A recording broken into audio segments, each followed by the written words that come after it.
사랑의 주님, 오늘도 이곳에서 하나님을 예배할 수 있도록 허락해 주시니 참으로 감사합니다. 이 무더운 여름의 한가운데를 지나며 우리의 육체와 마음의 연약함을 느낍니다. 그리고 우리의 인생이 깊은 골짜기에 있는 것 같기도 합니다. 그래서 오늘 더욱 주님을 의지합니다. 주님께 더욱더 가까이 나아갑니다.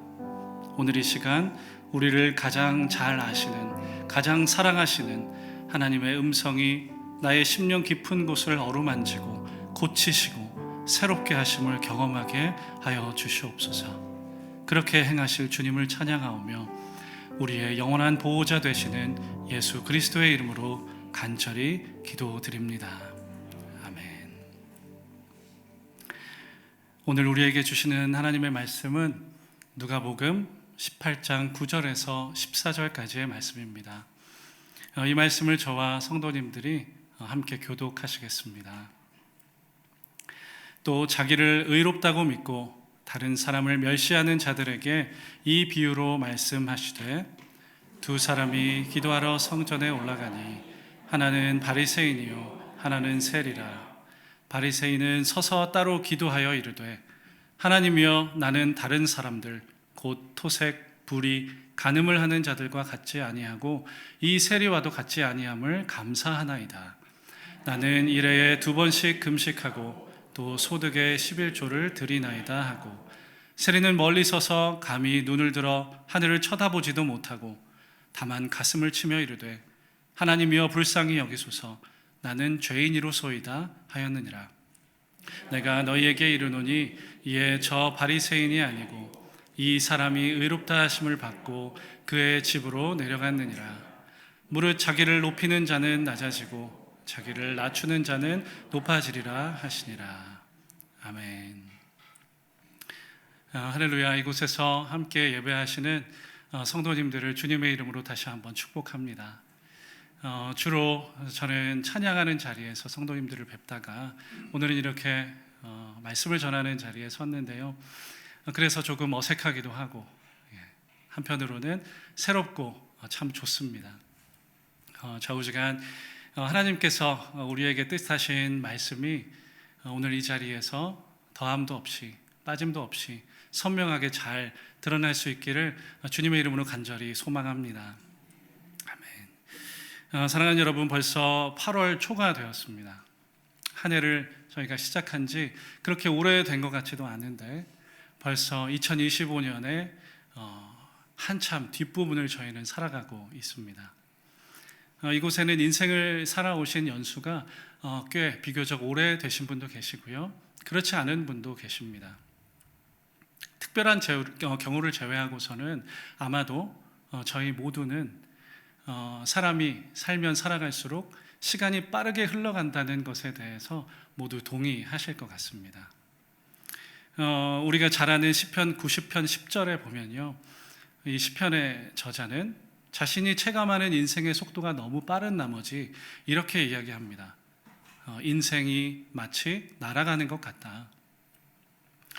실제로 우리가 느끼는 이러한 현상은 이러한 현상에 대해서 몇 가지 과학적 증거가 있다고 하는데요. 그 대표적인 원인 중에 하나는 시간이 흐를수록 사람의 감정과 주의력이 둔화된다는 것에 있습니다. 감정과 주의력이 무뎌지기 시작하면 저희는 여러 가지 자극에 무덤덤해집니다. 거기에다가 또 나이가 들다 보면 비교적 새로운 경험을 할 일도 점점 줄어들게 되죠.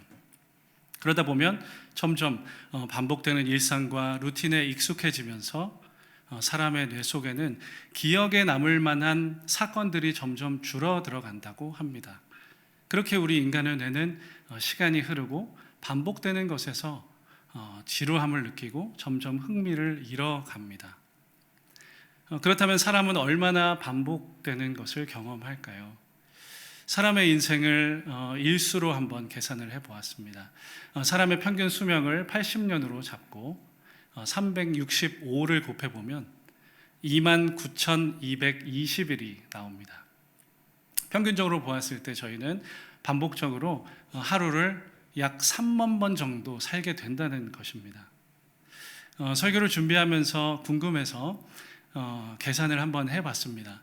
오늘은 저의 14,617번째 하루였습니다. 저도 반복되는 일상 속에서 지루함을 느낄 때가 종종 있는데요.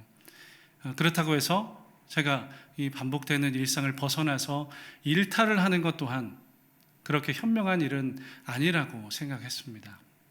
어떻게 해서든 일상을 잘 살아내는 것이 우리의 인생의 성공을 가져다 준다는 것을 저도 여러분도 이미 잘 알고 계시기 때문입니다. 여러분 모두 그동안 살아오시면서 무언가에 가슴이 뛰어본 경험이 있으셨을 거예요. 아니면 나를 설레게 했던 그 누군가가 있었을 겁니다. 혹시 지금도 만약에 계속해서 그 설레임이, 그 마음이 지속되고 있다면 정말 다행인 것 같습니다. 정말 좋은 일이에요. 그런데 아무리 좋은 일이나 아무리 좋은 사람이라도 시간이 지나면 지날수록 점차 익숙해져 가는 것을 느낍니다. 그리고 익숙해지다 보면 저희는 그 일이나 사람을 당연한 존재로 여기기 시작합니다. 그렇게 당연해지고 나면 처음에 그렇게 소중하게 여겨졌던 귀했던 그 사람이, 그 일이 더 이상 나를 설레이지 않게 한다는 것을 깨닫기 시작합니다.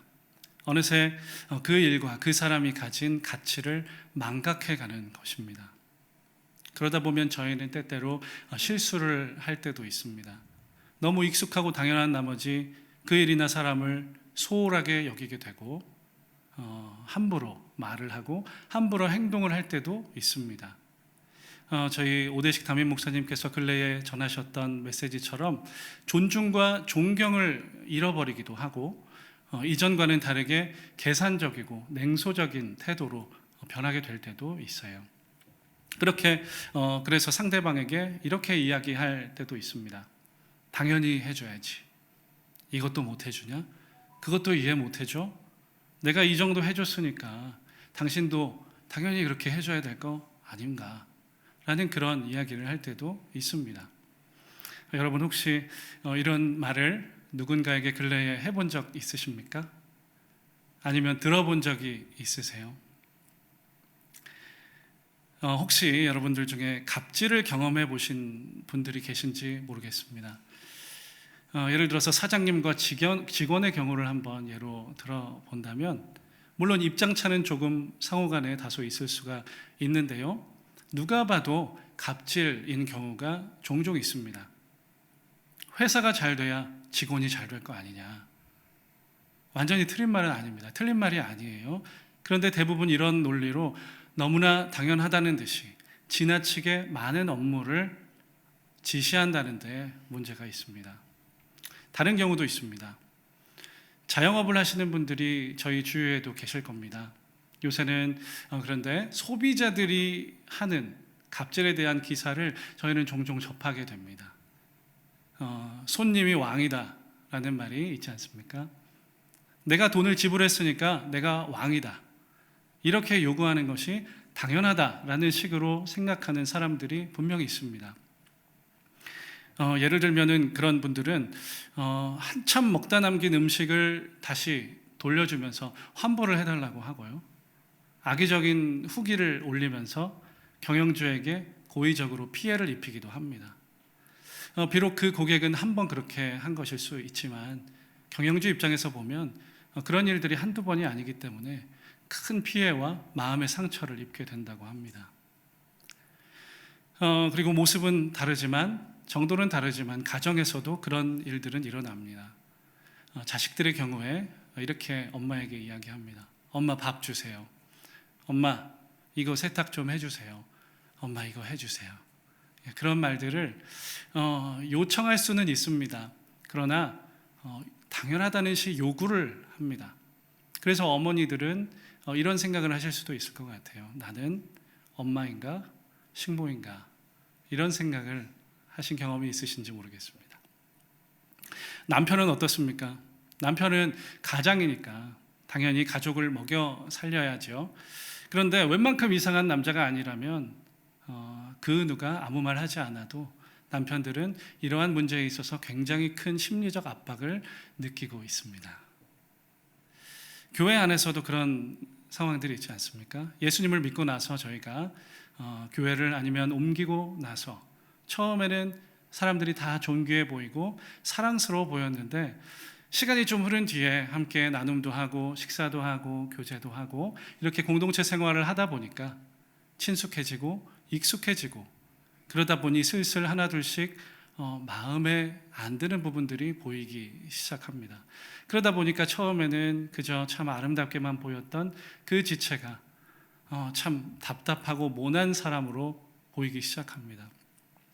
점점 마음에 정죄가 생기고 다른 사람들을 만나서 험담을 하는 경우도 있는 것 같습니다.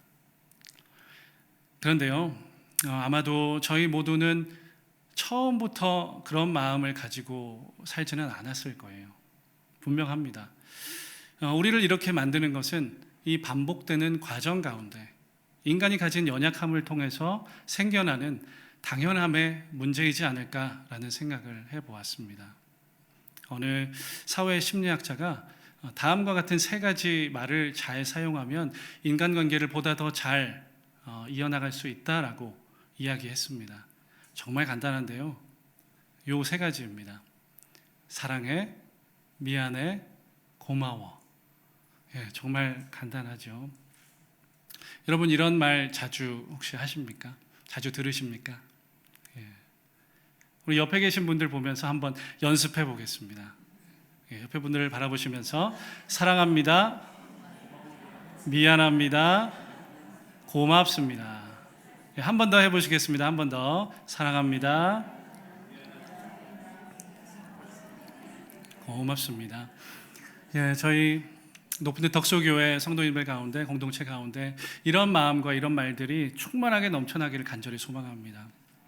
그런데 만약 상대방을 당연하게 여기고 함부로 대하는 마음들이 우리의 삶과 관계를 지배해 나가기 시작한다면 우리는 타인에 대한 존중과 존경을 잃어버리게 됩니다. 그리고 그러한 관계는 반드시 틀어지고 망가진다는 사실을 우리는 기억해야 할 것입니다. 그리고 그러한 마음은 결국 우리의 신앙, 하나님과의 관계에도 동일하게 드러납니다. 그런 연약한 저희들에게 오늘의 본문 말씀인 누가복음 18장 가운데 예수님은 각기 다른 신앙을 가진 두 사람의 이야기를 들려주고 계십니다. 이 이야기는 우리가 잘 아는 바리새인과 세리의 이야기예요. 이 사람들은 실존했던 사람들은 아닙니다. 예수님께서 비유를 설명하시고자 현실을 기반으로 만들어내신 가상의 인물들입니다. 함께 오늘의 본문 말씀 10절을 읽어보겠습니다. 10절 시작. 두 사람이 기도하러 성전에 올라가니 하나는 바리새인이요 하나는 세리라. 여러분 하루에 몇 번 정도 시간을 내어서 기도하십니까? 당시에 유대인들, 유대 남자들은 하루에 3번 시간을 정해서 기도했다고 합니다. 지금 저희의 모습을 생각하면, 적어도 저의 모습을 생각한다면 참 대단한 열심이 아닐 수 없다라는 생각이 드는데요. 오늘 이 두 사람도 그렇게 비슷한 시간에 기도를 하기 위해 성전에 들어왔습니다. 예수님은 먼저 바리새인의 모습을 우리에게 보여주십니다. 예수님은요, 지금 이 바리새인에 대해서 아주 교만하고 위선적이고 독선적이고 심지어 폭력적이기까지 한 인물로 묘사하고 계십니다. 본문 말씀 11절과 11절을 새번역 성경으로 함께 읽어보겠습니다. 시작. 바리새파 사람은 서서 혼잣말로 이렇게 기도하였다. 하나님 감사합니다. 나는 남의 것을 빼앗는 자나 불의한 자나 더구나 이 세리와는 같지 않습니다. 나는 일에 2번씩 금식하고 내 모든 소득의 11조를 바칩니다. 여러분, 이 바리새인은 지금 겉으로 보았을 때 정말 모범적인 삶을 살고 있는 것 같아 보입니다. 그래서 그런지 지금 이 바리새인의 이 기도는, 이 마음은 굉장히 진심인 것 같아 보이죠. 사방을 향해서 다 들으라고 떠벌리는 것이 아닙니다. 조용히 확신에 찬 마음으로 혼잣말로 기도하고 있다고 예수님은 말씀하고 계세요. 그는 지금 자신의 종교적인 열심과 신앙적 행위에 대해서 스스로 굉장히 도취되어 있습니다. 자신이 율법을 잘 지키고 있다는 것에 대해서 굉장한 자기 만족을 느끼고 있고요. 우월감을 느끼고 있습니다. 하나님 감사합니다. 나는 다른 사람들과는 다릅니다. 적어도 저 세리와는 다릅니다. 이 바리새 사람은 심지어 다른 사람을 비난하면서 비하하면서 모독하면서까지 자신의 열심을 지금 하나님 앞에 당당하게 어필하고 있습니다. 여러분도 잘 아시는 것처럼 이 바리새인이라는 뜻이 구별된 사람이라는 뜻이죠. 바리새 사람이라는 말은 히브리어 페루심이라는 말에서 유래된 명칭입니다. 분리된 자, 구별된 자들이라는 이름의 이 뜻처럼 바리새인들은 그들 스스로가 다른 사람들과는 굉장히 다른 존재라고 여겼습니다. 그들 자신이 누구보다도 하나님 말씀을 잘 지키고 하나님께 열심을 내고 있다고 생각했기 때문에 하나님의 관심이 다 자기들에게 있다고 생각했습니다. 그러다 보니까 점점 자신들이 특별한 존재라고 생각하고 다른 사람들보다 우월한 존재라고 생각하게 되었어요. 그런데 추측을 해보았습니다. 이 바리새인들이 처음부터 그렇게 생각하고 살았던 것은 아니었지 않을까라는 생각을 해보았습니다. 바리새인들도 처음엔 순수한 열심으로 겸손한 신앙으로 시작을 했을 것 같습니다. 그런데 그렇게 살아가다 보니까 자신들에게 어느새 종교적인 권위가 생겨나고 사회적인 존경과 영향력이 생겨나고 경제적인 혜택도 누리게 됩니다. 그래서 당시의 종교인들은 로마서 1장에 나온 말씀처럼 하나님은 알긴 하지만 더 이상 하나님을 영화롭게 하지도 않고 감사하지도 않고 영원한 하나님의 영광을 썩어질 사람의 것으로 바꾸는 그런 삶을 살고 있었습니다. 그러다 보니까 이제 이 바리새인에게는 하나님의 도움과 죄사함의 은혜가 더 이상 필요하지가 않습니다. 그들은 하나님 앞에서 매우 당당했고요. 사람들 앞에 군림하는 교만한 존재가 되고 말았습니다. 그리고 이어서 예수님은 이 바리새인과 굉장히 상반되는 한 세리의 모습을 보여주시면서 이야기를 이어나가고 계십니다. 여러분들께서 잘 아시는 것처럼 이 세리는 우리에게는 일제와도 같았던 로마 정부의 지시를 받아서 세금을 거두는 일을 했는데요. 이스라엘 민족의 입장에서 보면 마치 깡패들의 사조를 받아서 수금을 하러 다니는 깡패들의 하수인과도 같지 않았을까라는 생각을 해보았습니다. 그러다 보니까 같은 민족 사람들에게 항상 미움을 받았고요. 자신이 하는 자기의 일에 대해서도 떳떳하지도 못하고 늘 죄책감을 가지고 살았을 것입니다. 그래서 그런지 그렇게 살아가고 있는 이 세리의 기도는 바리새인의 기도와 굉장히 다릅니다. 본문 말씀 13절을 함께 읽어보겠습니다. 시작. 세리는 멀리 서서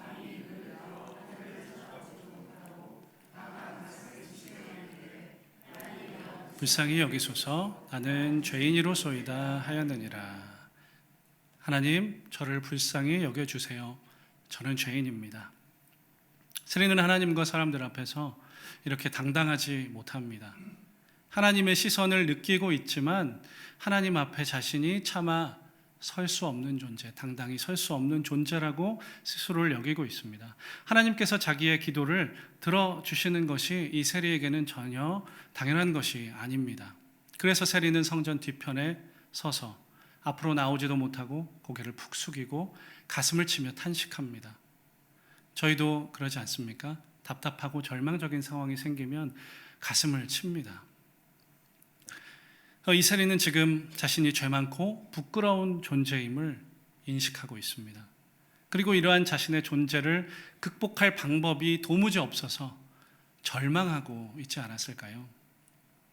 그래서 앞에 서 있는 저 바리새인과는 다르게 이 세리에게는 하나님의 용서와 하나님의 용납하심이 간절히 필요합니다. 그리고 부끄럽고 절망적인 자신의 이 존재를 바꾸고 끊을 수 없을 것만 같은 이 상황으로부터 자신을 구원해 줄 도와줄 하나님의 구원과 도우심이 절실히 필요합니다. 어느 화가가 그린 그림을 함께 보겠습니다. 이 그림의 이름은 바리새인과 세리의 비유라는 이름의 그림인데요. 이 그림은 루터교 신자였던 율리우스 슈노르 폰 카롤스펠트라는 독일 작가가 그린 그림입니다. 1800년대에 독일 라이프치히에서 발간된 Die Bibel in Bildern이라는 책에 수록된 사파예요. 한국말로 하면 그림 속 성경이라는 뜻입니다. 사실 저희가 동일한 이 성경의 장면을 그린 여러 다른 작가들의 그림을 봐왔을 텐데요. 저에게는 적어도 이 그림이 가장 많은 것을 느끼게 해 주었습니다. 상당히 자세하고 생생하게 인물과 상황을 묘사하고 있습니다. 한번 보겠습니다. 먼저 오른편에는 바리새인이 보입니다. 성전 맨 앞에 가장 밝고 화려한 곳에서 마치 오페라 가수처럼 아주 당당하게 가슴을 활짝 펴고 보란 듯이 서 있습니다. 그리고 뒤를 흘겨보면서 헌금함에 돈을 넣고 있어요. 반면에 왼쪽에 있는 세리를 보겠습니다. 그늘진 성전 뒤편에서 계단 앞으로 올라가지도 못하고 힘없이 잔뜩 움츠러든 모습입니다. 그리고 자신의 손을 가슴에 대고 고개를 푹 숙인 채 서 있습니다. 그림은 마음을 비추는 거울과 같다고 이야기하는데요. 저희가 이 그림을 보면서 나 스스로는 어떤 인물과 나 스스로가 어떤 인물의 모습과 닮아 있는지 한번 생각해 보면 좋겠습니다. 이제 예수님은 뒤이어서 이 두 사람의 태도에 대해서 최종적으로 이렇게 선언하십니다. 본문 14절을 새번역 성경으로 제가 읽겠습니다. 내가 너희에게 말한다. 의롭다는 인정을 받고서 자기 집으로 내려간 사람은 저 바리새파 사람이 아니라 이 세리다. 누구든지 자기를 높이는 사람은 낮아지고 자기를 낮추는 사람은 높아질 것이다. 세리는 하나님 앞에 자신을 낮추었습니다. 그리고 주님은 그런 세리를 향해 의롭다고 말씀하십니다. 사랑하는 여러분, 하나님은 지금도 이런 사람들을 찾고 계십니다. 어떤 사람이죠? 자신의 존재가 본질적으로 죄 가운데 있다고 인정하고 죄사함과 용서의 은혜가 자신에게 반드시 필요하다고 말하는 사람. 세월이 흐르고 아무리 신앙의 연수가 오래되어도 여전히 나의 악한 본성을 볼 줄 알고 영적인 연약함을 느끼면서 애통해하는 사람을 예수님은 주목하고 계신다는 것입니다. 세리처럼 가슴을 치면서 주님, 저는 용서받았지만 여전히 악하고 여전히 연약합니다 라고 기도하면서 하나님께로 나아오는 사람을 주님께서 찾으신다는 것입니다. 혹시 이 자리에 이런 마음이 드시는 분이 계실지 모르겠어요. 예전에는 교회에 오는 것만으로도 참 감사하고 행복했는데 이제는 점점 습관적으로 변해갑니다. 별 즐거움도 없습니다. 예전에는 예수 그리스도, 십자가 이런 이야기만 들어도 눈물이 나고 참 마음에 감동이 있었는데 지금은 그렇지가 않습니다. 예전에는 말씀을 읽고 찬양을 드릴 때에 시간이 금세 갔는데 지금은 때때로 예배가 왜 이렇게 길지? 라는 생각이 들기도 합니다. 여러분, 저는 당연히 그럴 수 있다고 생각합니다. 그런데 저희는 그럴 때에 그 자리에 머물지 않고 우리의 연약함을 하나님 앞에서 인정해야 합니다. 그리고 바로 그때가 하나님께 엎드릴 때라는 것을 알아야 합니다. 신앙의 연수가 아무리 오래되어도 우리의 의로움이 될 수가 없습니다. 아무리 봉사를 많이 했건 교회에서 중요한 직분을 맡았건 마찬가지입니다. 하나님은 여전히 나의 악한 본성을 인정하고 그러한 나 자신의 영적인 연약함을 느끼며 애통해하는 사람을 찾고 계시기 때문입니다. 그저 천부여 의지 없어서 손 들고 옵니다. 이렇게 고백하면서 당신께 나아오는 사람을 주님은 기다리고 계십니다. 나에게는 그 어떤 선함도 없고 능력도 없으니 주님만 전적으로 의지합니다. 이렇게 기도의 무릎을 꿇고 가슴을 치면서 기도하는 사람, 주님은 그 사람을 의롭다 말씀하십니다. 잠시 제 이야기를 들려드리려고 하는데요. 저는 어려서부터 몸이 많이 좋지 못했습니다. 태어나고 나서 몇 년 지나지 않아서 심장 수술을 한번 받았어요. 그렇게 살면서 늘 육체의 연약함을, 한계를 많이 느끼며 살았습니다. 그러다가 고등학교 때 수영을 하다가 수영장에서 심장마비 사고를 당하게 됩니다. 심장이 멎어버렸어요. 수영을 하다가. 구급요원들이 뛰어들어서 저를 건지고 인공호흡을 하고 전기 충격을 가하면서 병원까지 이렇게 이송되었다고 합니다. 저도 나중에 들은 이야기인데요. 감사하게 호흡은 다시 돌아왔고 그러나 3일 정도 혼수 상태에 있게 됩니다. 참 많은 분들이 기도를 해주셨어요. 그래서 그런지 참 감사하게도 3일 뒤에 제 의식은 돌아오게 되었고, 처음에는 이 사실을 제가 이 상황을 인지하지 못했기 때문에 깨어나고 나서 참 얼떨떨했습니다. 그런데 이후에 점점 하루 이틀 시간이 지나면서 제가 어떤 사고를 겪었고 또 어떤 과정을 거쳐서 이렇게 기적처럼 무사히 눈을 떴는지에 대해서 깨닫게 되었습니다. 이 일이 있고 나서부터 제 삶이 완전히 뒤바뀌기 시작합니다. 저에게는 적어도 저에게 다시 주어진 이 삶이 당연한 것이 아니었습니다. 매일 아침에 일어나서 호흡하는 것, 제가 두 발로 걸어 다닐 수 있다는 것, 이것조차 저에게는 큰 감사였습니다. 평소에는 전혀 새로울 것도 없고 감사할 것도 없는 그런 일상이 모든 것들이 은혜고 감사로 다가왔습니다. 특히 교회에 가서 예배를 드릴 수 있다는 것이 정말 눈물나게 감사했어요. 무엇보다도 이 사건은 제 인간관계에 많은 영향을 줬습니다. 마치 영화에 나오는 죽었다가 다시 살아난 사람처럼 제 주위에 있는 사람들 모두를 참 사랑스럽게 바라보게 되었습니다. 저에게 그동안 이상하게 굴고 미워하는 그런 사람들도 다 품고 사랑할 수 있는 마음이 생겼어요. 요새는 그런 마음을 가끔 잊어버리고 살 때도 있습니다. 그런데 아직도 저는 제게 주어지는 오늘 같은 이 하루하루가 굉장히 감사하고 새롭게 다가옵니다. 하나님께서 호흡을 연장시켜 주셨다는 말을 저희는 종종 하지 않습니까? 저에게는 이 말이 굉장히 가슴 깊이 다가와요. 저는 무엇보다도 이 사건을 겪으면서 제 생명이 얼마나 유한하고 연약한지 깨닫게 되었습니다. 지금도 가끔 병원에 검진을 하러 가는데요. 그때 병원에서 환자복으로 갈아입고 나면 그때 그 마음으로 다시 돌아갈 때가 있습니다. 이 세상에서 제가 살아가는 저의 그 어떠함이 다 사라집니다. 하나님 앞에 발가벗겨진 채로 서 있는 것 같아요.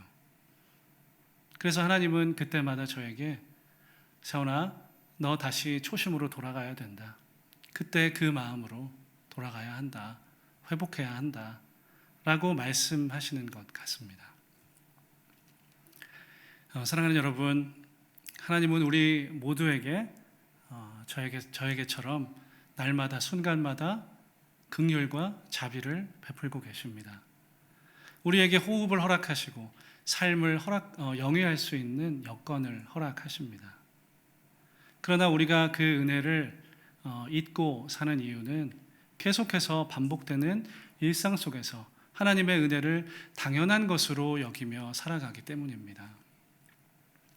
누군가가 이렇게 말했습니다. 당연함 뒤에는 교만이 숨어 있고 감사함 뒤에는 겸손이 숨어 있다. 저와 여러분의 신앙 뒤에는 무엇이 숨어 있는지 오늘 이 시간 함께 돌아보았으면 좋겠습니다. 교만입니까? 아니면 겸손입니까? 여러분, 겸손은 하나님과 나의 위치를 바로 아는 데에서부터 출발합니다. 하나님의 말씀을 듣고 묵상하고 기도하는 가운데 하나님은 하나님의 크심을 우리에게 깨닫게 하시고 인간의 낮음과 천함을 깨닫게 하십니다. 프로스키네오라는 헬라어 단어가 있는데요. 한번 들어보셨을 겁니다. 이 단어는 경외와 존경의 뜻을 담아 입을 맞추다라는 뜻입니다. 고대 근동 지방에서 종이 주인에게 문안하면서 머리를 숙이고 발에 입을 맞추는 행위를 뜻하기도 했다고 합니다. 여러분 한번 생각해 보면 좋겠습니다. 종과 주인, 극복하기 불가능한 신분의 차이이죠. 그런데 하물며 우리는 하나님 앞에서 창조자와 피조물이라는 결코 극복할 수 없는 절대적인 존재의 차이를 마땅히 날마다 느끼며 살아가야 합니다. 그러한 절대자께서 우리를 구원하셨고 우리에게 다가오셔서 날마다 우리를 만나주신다는 사실이 어떻게 우리에게 당연한 것으로 여겨질 수 있겠습니까? 이 사실 하나만으로도 우리는 평생토록 하나님 앞에 프로스키네오, 엎드려 경배를 드려야 마땅하지 않을까요? 사랑하는 성도 여러분, 저희도 오늘 예수님께서 말씀하시는 이 세리와 같이 하나님 앞에 나아가기를 간절히 소망합니다. 겸손한 모습으로 날마다 하나님께 힘써 나아갔으면 좋겠습니다. 우리의 골방에서 오늘처럼 수요 예배 가운데에서 매일 주심 기도회 아니면 주일 예배에 나오셔서 하나님 앞에 무릎을 꿇고 긍휼을 구하며 납작 엎드려야 할 것입니다. 그렇게 나오셔서 가슴을 치며 기도하십시오.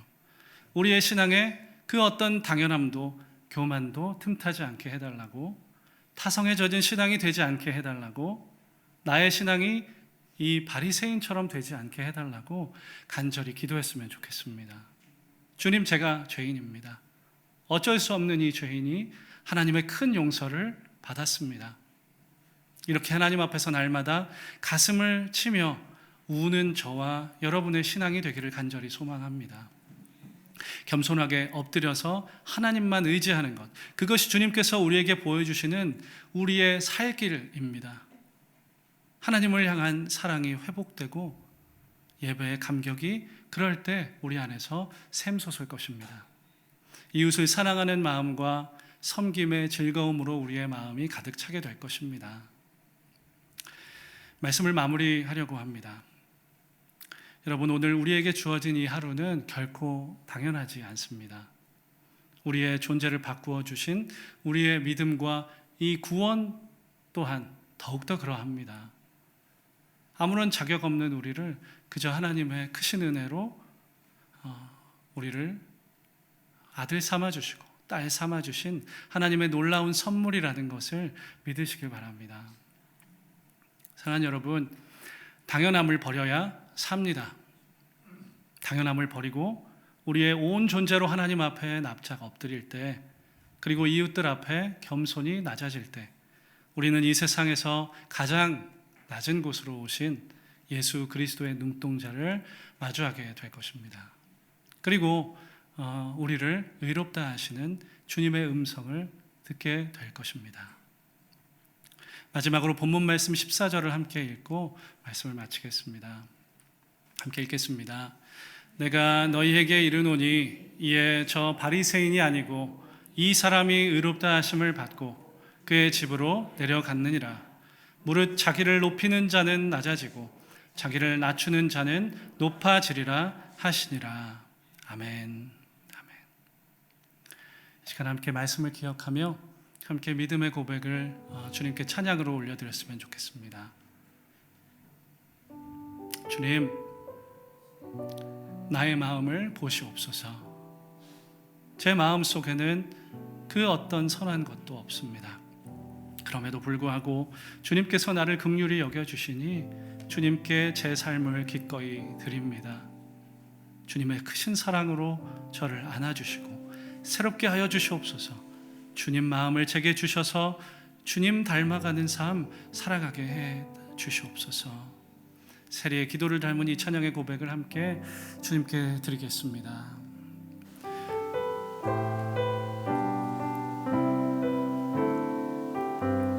보소서 주님, 보소서 주님, 나의 마음을 선한 것 하나 없습니다. 그러나 내 모든 것 주께 드립니다. 사랑으로 안으시고 날 새롭게 하소서. 한 번 더 보소서 주님, 보소서 주님, 나의 마음을 선한 것 하나 없습니다. 선한 것 하나 없습니다. 그러나 내 모든 것 주께 드립니다.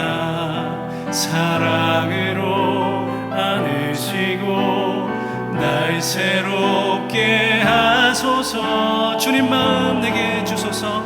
주님 마음 내게 주소서. 내 아버지 주님 마음 내게 주소서.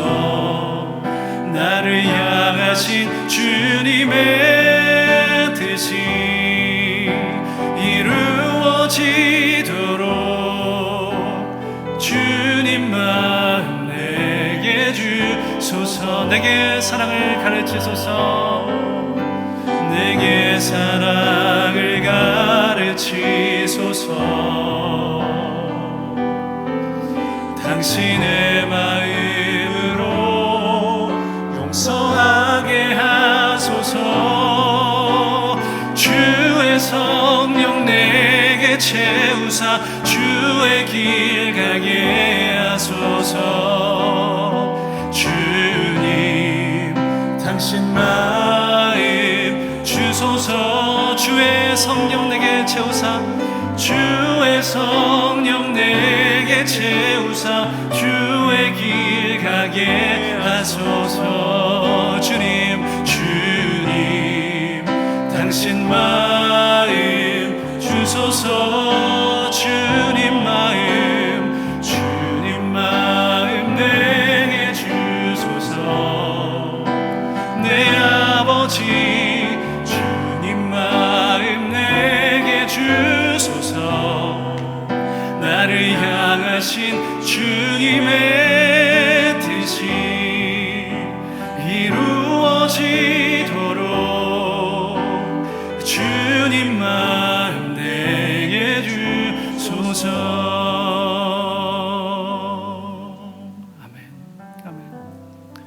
계속해서 함께 기도했으면 좋겠습니다.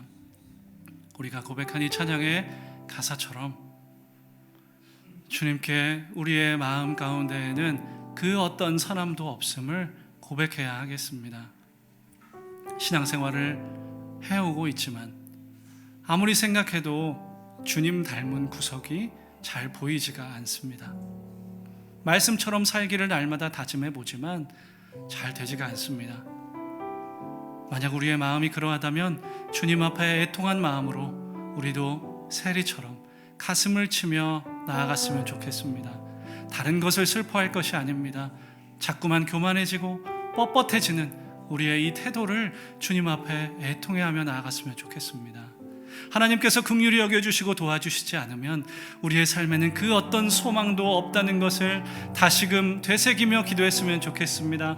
주님, 무뎌진 우리의 신앙을 다시 새롭게 하여 주시옵소서. 우리의 심령을 새롭게 하셔서 익숙함과 당연함을 벗어나게 해주시고 교만에서 벗어나게 해주시옵소서. 그래서 주님께 의롭다함을 받고 돌아간 저 세리와 같이 우리의 신앙도 하나님 앞에 겸손하여서 아름답고 의로운 모습이 될 수 있게 하여 주시옵소서. 함께 소리내어 이렇게 기도하며 나아갔으면 좋겠습니다. 함께 기도하시겠습니다. 주님 감사합니다. 오늘도 하나님의 거룩하신 말씀으로 우리의 심령을 깨워주시니 감사합니다. 하나님, 그동안 신앙의 연수가 더해가도 하나님, 우리가 신앙을 생활을 해나갈수록 하나님, 우리 마음 가운데 답답함을 느껴 바뀌었습니다. 하나님 앞에 점점 우리는 높아져만 갔고 사람들 앞에 교만한 존재가 되어갔음을 주님 고백합니다. 주님, 진실로 주님 앞에 간절히 바라옵고 원하옵는 것은 하나님, 우리의 존재를 바로 보게 하여 주시옵소서. 바르게 바라볼 수 있는 눈을 허락하여 주시옵소서. 저 세리처럼 하늘을 우러러보지도 못하고 다만 가슴을 치며 이르되 하나님이여 불쌍히 여겨 주시옵소서. 나는 죄인입니다. 하나님, 우리를 불쌍히 여겨 주시옵소서. 나는 죄인입니다. 하나님의 큰 용서를 받은 죄인입니다라고 그렇게 고백하며 가슴을 치며 하나님 앞에 다른 것에 통해할 것이 아니라 하나님, 나의 이 교만함, 이 뻣뻣함, 하나님 이 모습을 주님 앞에 통해하는 주님 믿음의 사람들 될 수 있도록 이 시간 우리를 도와주시고 이끌어 주시옵소서. 그렇게 하나님 앞에 아름다운 모습으로 의롭다함을 받는 우리의 신앙 되게 하여 주시옵소서. 주님, 우리를 도와주시옵소서.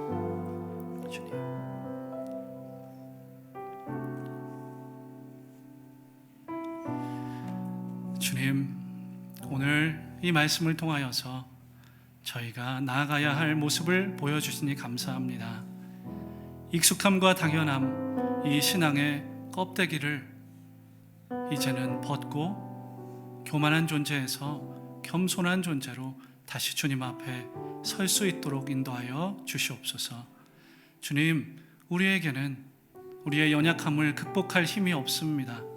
그런 우리를 불쌍히 여기시고 하나님의 말씀과 성령의 역사로 우리의 심령을 새롭게 해주시기를 간절히 간구합니다. 그렇게 항상 하나님 앞에 납작 엎드리는 자가 되고 우리의 가족과 공동체와 이웃들 곁에서 겸손과 사랑으로 살아가는 참된 신앙인의 모습, 거룩한 성도의 모습으로 우리를 날마다 빚어가 주시옵소서. 그렇게 행하실 것을 믿으며 우리의 삶의 유일한 소망 되시는 우리 구주 예수 그리스도의 이름으로 간절히 기도하옵나이다. 아멘.